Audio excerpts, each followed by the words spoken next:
Energy Switch is the popular point-counterpoint show where two leading experts with different perspectives discuss the most pressing energy and climate issues in the news today. Next on Energy Switch, potential solutions for nuclear waste. Funding for Energy Switch was provided in part by the University of Texas at Austin and by EarthX. For more than 60 years, the U.S. has been running nuclear power plants using uranium fuel. When it no longer contains enough energy to run the plant, it's still highly radioactive and will remain so for years. Surprisingly, the U.S. has not figured out long-term storage for spent nuclear fuel, instead keeping most of it at the nuclear plants themselves. We'll talk about the challenges and potential solutions for this nuclear waste with two deep experts. Kathryn Huff leads the U.S. Department of Energy's Office of Nuclear Energy, and before that was a senior advisor to the Secretary of Energy. She holds a PhD in nuclear engineering. I would really like to see us move forward with consent-based siting of interim storage so that advanced reactor developers and small modular reactor developers can go out confidently and say, you know, we are going to help with the climate crisis, we're going to solve this challenge for humanity, and the federal government has our back. With her, Allison Macfarlane was the former chairman of the U.S. Nuclear Regulatory Commission and now directs the School of Public Policy at the University of British Columbia. I think it's possible to solve this problem in the United States. Why? Because we've already done it. We are the only country with an operating deep geologic repository. Not for high-level waste, it's for intermediate-level waste, but we're the only country doing it. I'm Scott Tinker, and I'm an energy scientist. On this episode of Energy Switch, we'll talk about how to handle nuclear waste. We're starting with really why things matter. We don't hear that much about nuclear waste. Why should people care? As with all energy, you need to sustainably and responsibly manage the waste that comes out of it, whether it's CO2 in the atmosphere or spent nuclear fuel. I would add that if you benefited from the production of electricity from nuclear energy, the onus is on you to responsibly deal with the mess you made. Moreover, if you want to add new nuclear energy to the mix, I would hope that you'd fix the problem of nuclear waste before you go ahead and add that new nuclear energy. What's the problem? The problem in dealing with nuclear waste is political. Okay. It's not technical. Okay. We know what to do. It's the politics that gets in the way. Okay. So let's start basic. What's nuclear waste? Today, we're largely talking about spent nuclear fuel from the operation of nuclear power plants that provide electricity. But of course, there's nuclear waste from nuclear medicine, from nuclear research reactors, from a variety of other areas in which radioactive materials are used. Some people might have heard high-level waste or low-level. Is that what we're talking about here? Yes, we're talking about low-level waste, intermediate-level waste, high-level waste. And when we mean high-level waste, we usually mean waste that's going to be highly radioactive for a very long time. And spent nuclear fuel is in that category. Okay. I would even add naval reactor spent fuel, which is a different kind of reactor. It does produce power, but for a different purpose, right? You're talking about on submarines and aircraft carriers? Yeah, exactly, okay. Yeah. And that produces high-level waste. We have some legacy waste from the production of weapons in our history in the United States, which is of a particularly challenging type.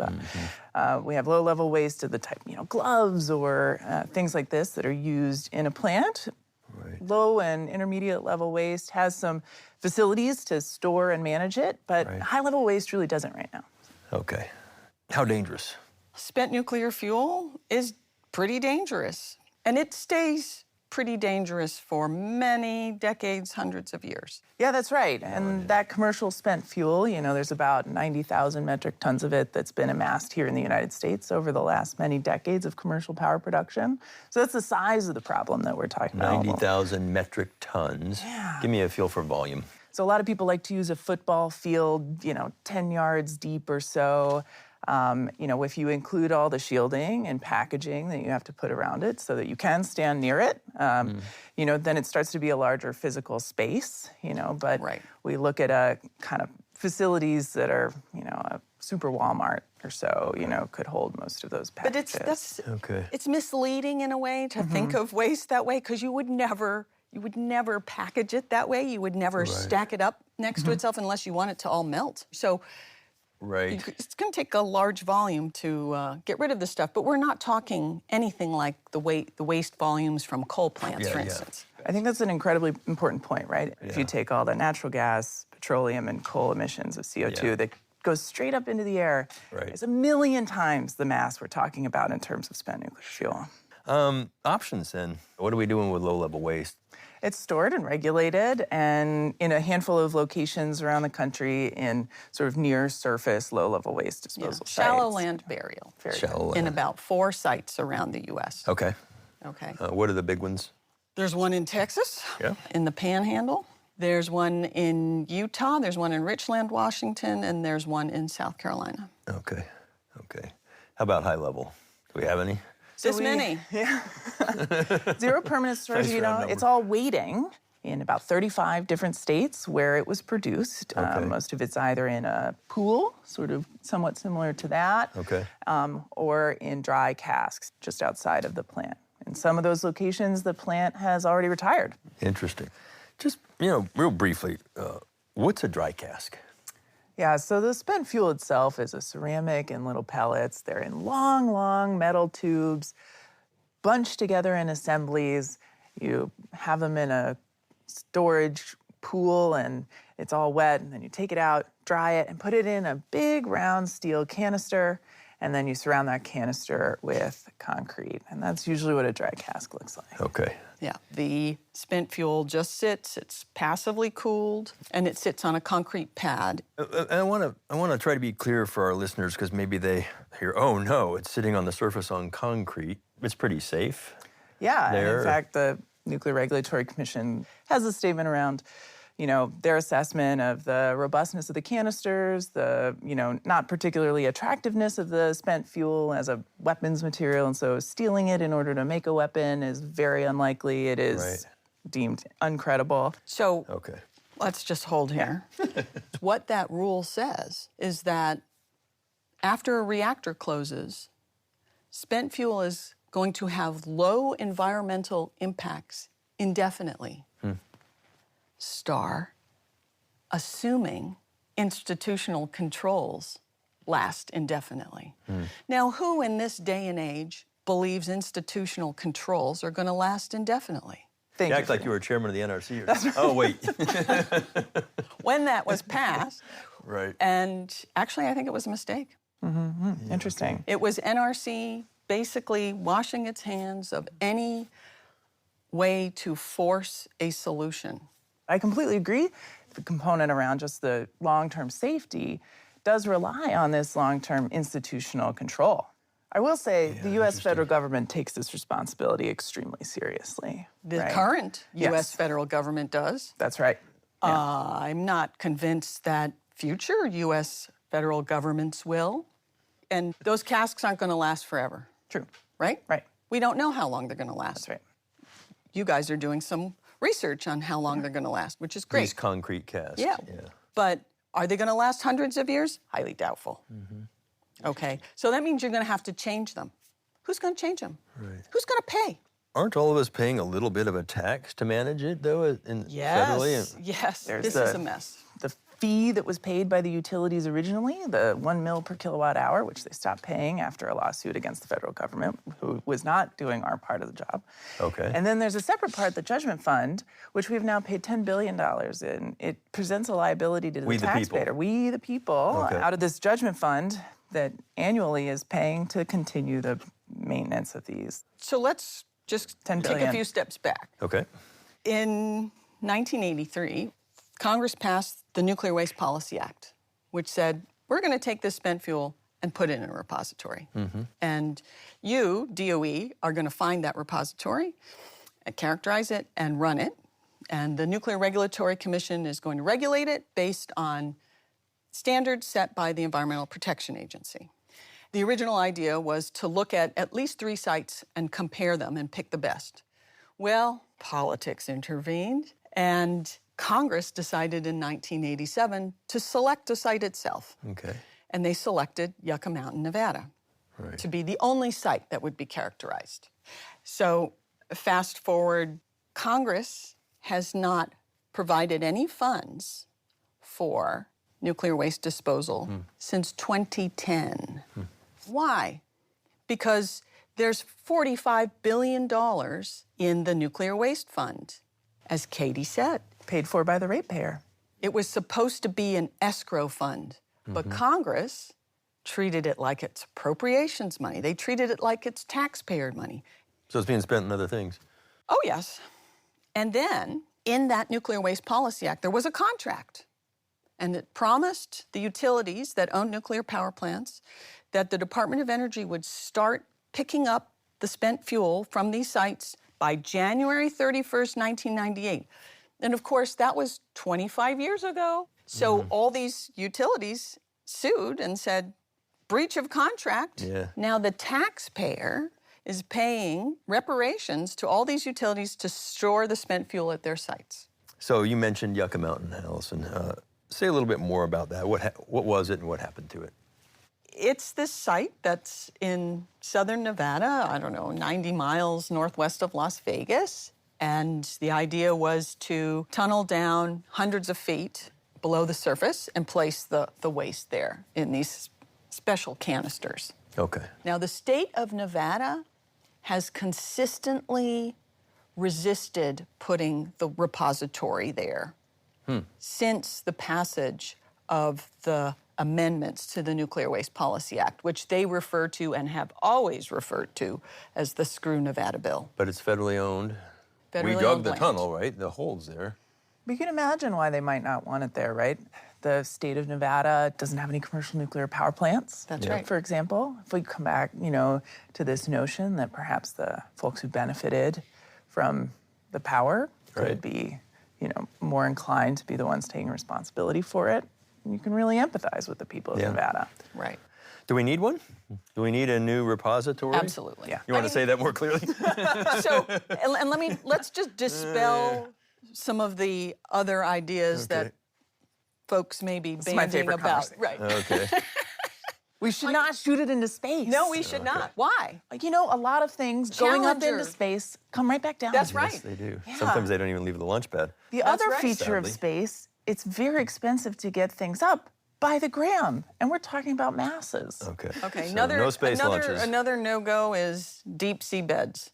Although, from a technical point of view, it actually may be okay because it's a nice anoxic environment, no free oxygen present. The waste is probably just going to sit there embedded in deep sea muds. But these are international waters, Yep. and you're never going to get agreement from the rest of the world that this is okay. Right. We wouldn't want somebody else doing it either, That's probably. right. And, That's right. and as a geoscientist, it's amazing how much life we're finding in these places that we didn't think was there before. Exactly. So the best and globally agreed upon solution is a deep geologic repository. Now, the other thing that you'll hear is, let's just leave it in interim storage and either monitor it forever or wait until we learn more. But I promise you, we're not going to learn more. Physics is not going to change significantly enough for us to say, oh, well, we can do X with it. Blue Ribbon Commission, as I recall, thought that there was some positive aspects of keeping it in terms of access to fuel that we could repurpose, reprocess, reuse. No. In theory, you can use the existing stockpile of spent fuel, but it will cost probably hundreds of billions of dollars to do so, and it will take so long that it is absolutely not worth it. How does reprocessing work? I've been to La Hague, I've seen the big facility.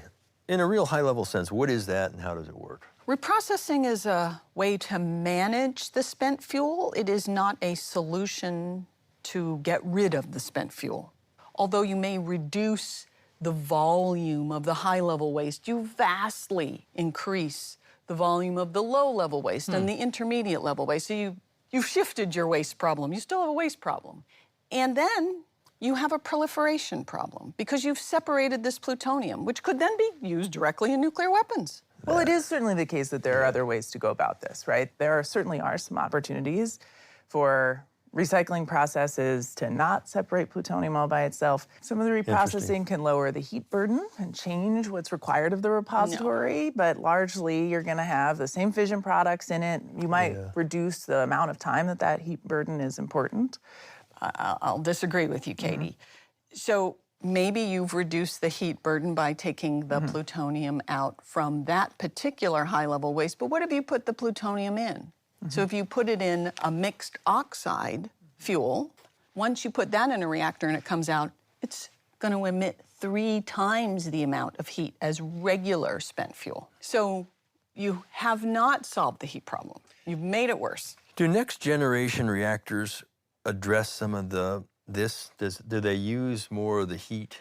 We have demonstrated that you can do multi-cycle recycling in some metal-fueled reactors, like a sodium-cooled fast reactor, for example. Right. But we have a small amount of volume of fuel that is retained from that process. But we did use that sort of more, separating the plutonium all by itself sort of process to do that. But we can actually recover some of the high-assay, low-enriched uranium from that we intend to use in some advanced reactors in the very near term. 20%. So it costs more to make. It does. Nobody makes it except the Russians. That's true. And it's got its own set of problems. It brings us that much closer to weapons-grade uranium. So you're still light water reactors is kind of the... I think that's the most... It's tested, it's known. Exactly. That's the most practical way forward. Okay. So deep underground into rocks. What are some strategies there? Is it a big open sub-mountain thing, or can we put it down in big well bores and other kinds of rocks? Are these all reasonable strategies, favorites over others? So there are some challenges with deep borehole fitting as much volume as you need to fit. They can be somewhat constrained in radius too, and so many deep borehole concepts would require repackaging a lot of that spent fuel. So there may be some types of waste or packages of waste that would be appropriate for deep borehole disposal. Right now, I think a mine geologic repository is where most countries that are doing this are going. Finland has their repository, it's ready to go, and Sweden, France, Canada, they're all making progress on mined deep geologic repositories that are more dug into the rock at sort of a few hundred meters deep or similar. Part of the problem is exactly what Katie said, is the maximum diameter of the borehole will be 45 centimeters. That size is limited by not bit technology. No, I think in the future, who knows, maybe we will be able to drill wide holes. And deep. But I think there is a challenge to drill both wide and deep. Yeah, we can drill thin and deep or wide and shallow. There are lots of constraints, and actually trying to seal that borehole is a lot more difficult than you might think. So we're back to the surface. Where would that be built? I'm lucky to be in this position right now with the responsibility to find a location for consent-based interim storage, which would consolidate those storage facilities that are holding it on pads across the country into 1 or maybe 2 locations in the interim before we get to a repository. And what's the advantage of having more of it together in one place rather than disseminated? There are a few good features, right? Security is reduced, per cask, right? You have one security force. You have the DOE can be in control of it in a single location or a couple of locations and truly take title to it. So we're no longer paying from that judgment fund, which is a liability to the American taxpayer on the order of $1 billion a year. Right. And most importantly, for me at least, is that the communities that currently are hosting that spent nuclear fuel never agreed to it in the long term. And they deserve us to take title and take responsibility and take it off of their land if that's what they're ready for, and most of them are. Yeah, I mean, I don't think everybody's opposed to these kinds of things. No, they aren't. They aren't. Some communities see opportunity in this, and some don't. Right. And if they welcome it, then you're going to be able to actually pull it off as long as we can move it there. Right.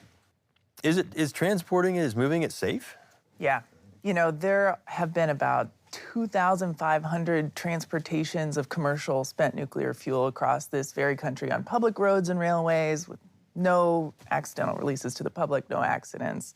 The naval reactors also move spent fuel routinely across the country, and that's not even getting into other radioactive sources and radioactive material that moves across this country every day. There are many agencies involved, the Department of Energy, perhaps, but the Nuclear Regulatory Commission is involved, the Department of Transportation is involved, and state and local agencies are involved. Because you need the first responders to be ready in the case of an accident, and you also need security. Yeah. So how are we going to do it? How's one going to come online? Are we going to continue to talk till you're as old as me? And maybe. Where's the sticking point? Yeah. Really, right now, for a Katie, final repository, yeah. the Nuclear Waste Policy Act restricts the Department of Energy's ability to do any repository siting other than Yucca Mountain. And so it would require a change to law if we were to proceed past that position. In fact, we're limited right now just to finding and siting a consolidated interim storage facility. We can't currently actually start operating it until there's some action on a repository. They're linked in the law. Before I mentioned the financial piece, that has to get fixed, and the only ones who can fix it is Congress. Mm-hmm. But another really important piece of this, and no disrespect at all, but it's the implementer, the organization that manages nuclear waste disposal. Both the Blue Ribbon Commission, endless reports really, have repeatedly said, we need a single mission entity, agency, to manage this material. Why? Because they're subject to continual political changes and appointees and different whims of different administrations. It doesn't have to be a government agency. Most of the successful implementers are not government. Right. They are independent organizations that are set up by industry. Yeah. And in some senses, industry sort of knows the most about its waste, right? Yeah. And they can start managing it right now while it's on site and make sensible decisions that save money to shepherd it all along the way. Now, it would be able to use the money that the people, through various means, have put into the government. The ratepayers have paid, right, exactly. To dedicate it to what it is. Yeah. That's interesting. And that gets us kind of to our closing thoughts. What should our plan be? Allison. I think it's possible to solve this problem in the United States. Why? Because we've already done it. We are the only country with an operating deep geologic repository. Not for high-level waste, it's for intermediate-level waste. Right. But we're the only country doing it. Now, that didn't happen quickly. There was a lot of back and forth. There was a lot of negotiation. They built a whole new road around Santa Fe to accommodate concerns, but it was done. Right, yeah. Yeah, I would really like to see us move forward with consent-based siting of interim storage. I would love direction from Congress that enables us to create an integrated waste management system, inclusive of, for example, a final repository, so that advanced reactor developers and small modular reactor developers can go out confidently and say, you know, we are going to help with the climate crisis. We're going to solve this challenge for humanity. And the federal government has our back and is going to take its responsibility seriously. And that's the gift that the federal government should give to vendors who would like to help, meet this moment. That's eloquent. Yeah, that's a nice way to say that. That was terrific. That was fun. Thank you so much for spending the time and your candor and your knowledge. It was fun. There are several levels of nuclear waste. The U.S. is the only country that has built permanent storage for low and intermediate level waste. But we're one of the few countries with nuclear power plants that is not working on a high-level waste solution. And that's the problem. Spent nuclear fuel will remain hot for centuries.